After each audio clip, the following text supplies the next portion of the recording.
Okay, so if I were to see this problem over here, a variety of things I would try to do with the problem. One thing I would probably start off with, which sure, I'm not gonna say it's the best thing to start off with, was I might put something down like this over here, that 1 plus tangent of x, and I might do something like this over here, and write down this over here.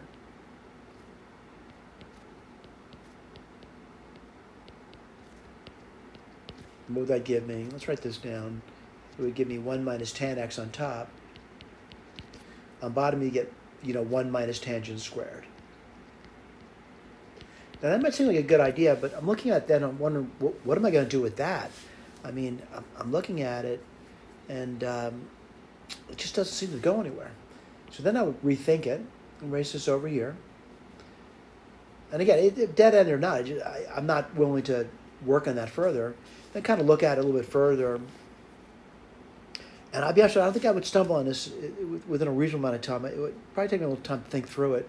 Now, granted, if I just saw the problem and I just did the problem, I probably would be able to repeat it pretty quickly. But these are things you probably come across, rarely, and you may not remember what you've done. All right. So I want to look at the key for you and tell you what is not a bad technique to do over here. So rewriting it, and this may seem strange to you, that I'm just putting a 2 on top, and I want to point out, if I did that, there's a point to that, and I want to point out what I mean by that. That this is 2. I'm just looking at the integrand now. And I could rewrite this, and write this carefully, as 1 plus 1, right? And then I could say, oh, plus tan x, and then minus tan x. And the point of that is, looking at it, I notice I have 2 terms now I could write down that it looks maybe easier to deal with. However, maybe not.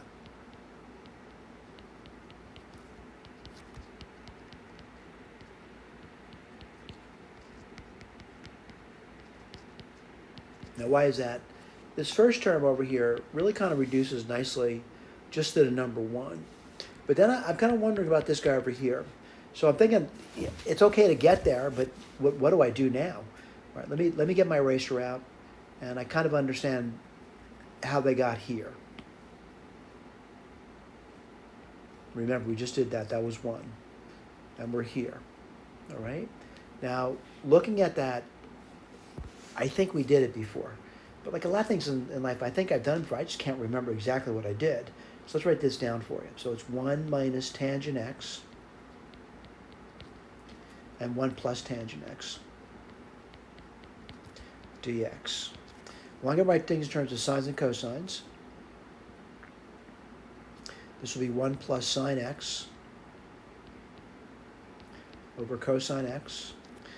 And this could be 1 minus sine x over cosine x dx. And let me just keep working through that. I can multiply top by cosine of x. I get cosine x minus sine x dx. On bottom, I get cosine x plus sine x. All right, I make a substitution now. Let's go through that. And this substitution will make us u equals cosine x plus sine x. What's d going to be equal to? Let's see, I'll differentiate this first. That's cosine x minus, I differentiate that, that's sine x dx. And isn't that convenient? We're left off with, I'm left off with 1 du over u. And what's it going to give me? It's going to be the natural log of u. What's u? Cosine of x, the absolute value, by the way, plus sine x plus c. Is that being written over here? It is, right over here.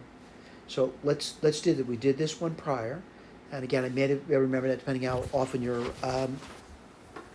coming back to this material, you may remember these things. It's good if you can remember things, by the way, or little tricks that you've done in the past, by the way. So we have, the first part done, and then I just did this one over here. Again, I'm always saying I'm forgetting somebody, and I don't want to forget that half, by the way. Let's see if I did that. So x over 2, this guy over here, yeah, we're good to go. Working as advertised. Thank you.